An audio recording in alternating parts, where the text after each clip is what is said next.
Hi, my name is Stephen Sindoni, investigative researcher. Today's story is about Mysteries of Mount Shasta by Dr. Dorio. It was published by Little Temple Library. I'm going to read an excerpt from it. I know that the thing you are most interested in is Mount Shasta itself and the origin of these strange and curious legends, but I felt it was necessary to tell you this before I could give you a good picture of what really exists in Mount Shasta. Mount Shasta is a volcanic mountain, and as you know, volcanoes have craters, at least all those I have seen, and I have visited those in Italy, Alaska, and various parts of the world, and all of those that had a deep crater.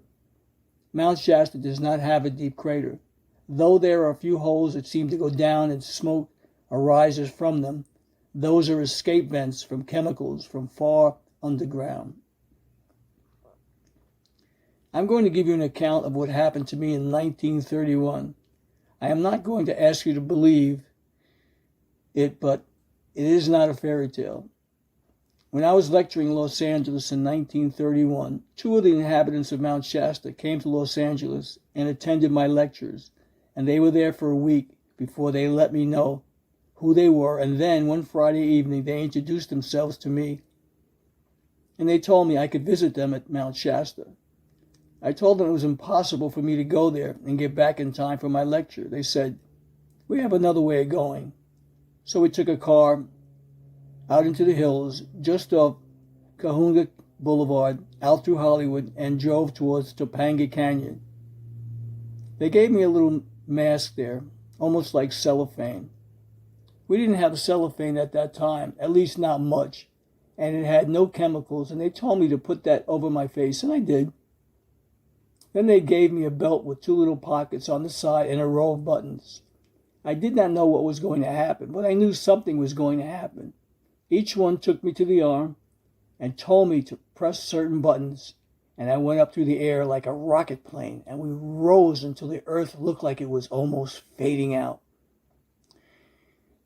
Breathed perfectly because something in that mask over my face was condensing the small amount of oxygen so we could breathe, and it seemed that around us there was a shell of some kind of force, because I could hear a humming noise all the time.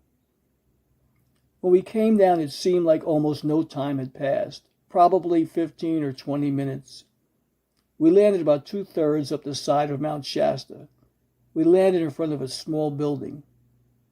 The building itself was not large, made out of a kind of rose-colored stone. We went inside. It was perfectly bare, nothing in it, and as we stood there, a stone slid out from the side of the door and covered it, and then it seemed as if the whole room was shaking back and forth, and when it ended, the door rolled out.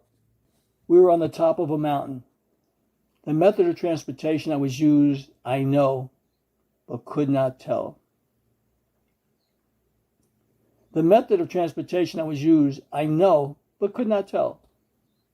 We stepped out on a great flat rock, almost at the top of the mountain, a rock that covers about 5 acres in extent. Walked over to the middle of it, and right about the middle, the rock began to sink down, down, down, rather fast for about 5 miles. It seemed to go right down through a solid shaft of rock, and then we came out into a great cavern, and between great pillars of shining white metal that only existed in ancient Atlantis.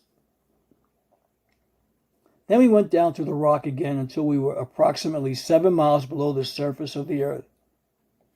The space we came into was about 2 miles in height and about 20 miles long and 15 miles wide, and it was as light as a bright summer day, because suspended almost in the center of that great cavernous space was a giant glowing mass of light.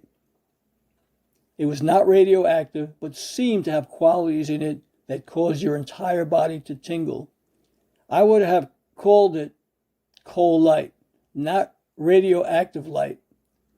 They told me later that it was condensed from a blending of the rays of the sun and the moon, and it had all of the harmful rays in it extracted and only the life-giving and beneficial energies left.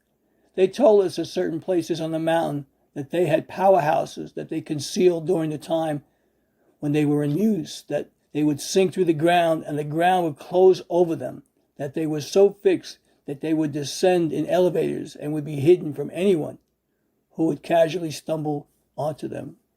Through those powerhouses, which they were 3 in number, periodically they extracted various energies from the sun, the moon, and the cosmic ray itself.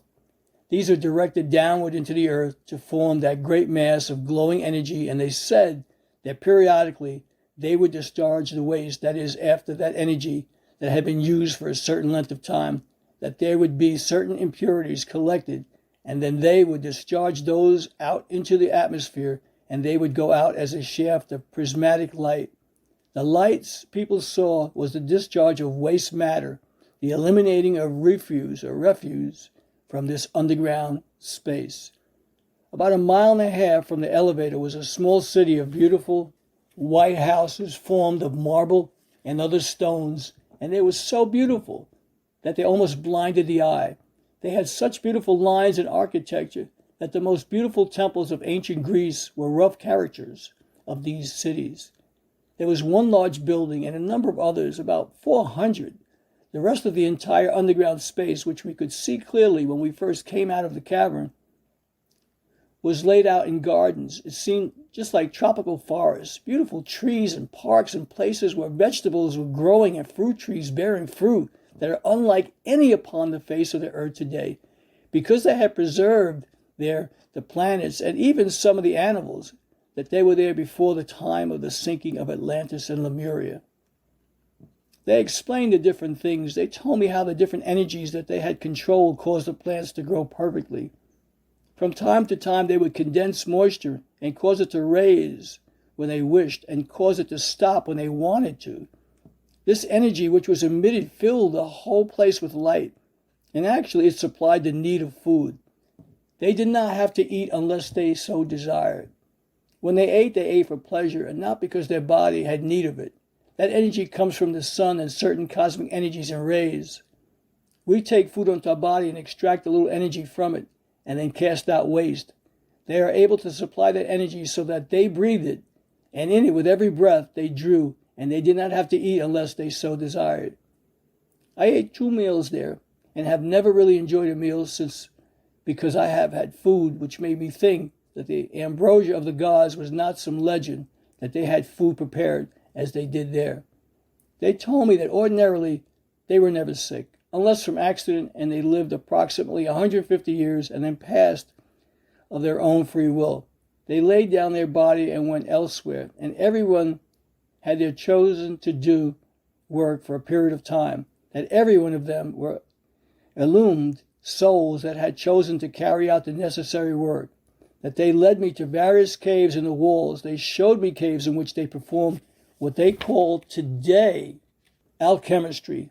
They transmitted the materials they needed from the earth and stone itself.